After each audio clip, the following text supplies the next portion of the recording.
কন্যাকুমারী থেকে শুরু করে মাদুরাই, পন্ডিচেরি, চেন্নাই, নেল্লোর, বিজয়ওয়াড়া, বিশাখাপত্তনম, ব্রহ্মপুর যেটা উড়িষ্যাতে, উড়িষ্যা থেকে কটক, কটক থেকে আমাদের প্রিয় কলকাতা, কলকাতা থেকে বঙ্গোপসাগর হয়ে মিজোরাম, মণিপুর, নাগাল্যান্ড, নাগাল্যান্ড হয়ে অরুণাচলের প্রদেশের কাছ থেকে আসাম, আসাম,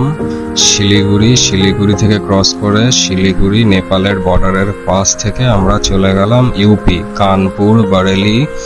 বরেলি থেকে হিমাচল প্রদেশ, হিমাচল প্রদেশ থেকে একদম কাশ্মীরের ওপরে লাদাখ ক্রস করে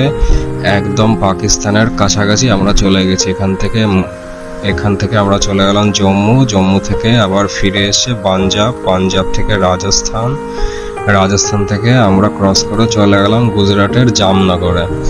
গুজরাটের জামনগর হয়ে আমরা চলে আসলাম ভাদোদরা, সুরাট, সুরাট থেকে মুম্বাই, মুম্বাই থেকে কোলাপুর, কোলাপুর ক্রস করে গোয়া, গোয়া থেকে ম্যাঙ্গালোর, ম্যাঙ্গালোর থেকে কেরালা হয়ে আমরা ঠিক আবার চলে আসলাম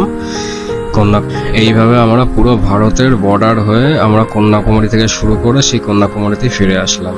এটা অতিক্রম করতে আমাদের প্রায় 12,000 কিলোমিটারের কাছাকাছি ট্রাভেল করতে হয়েছে। Thank you.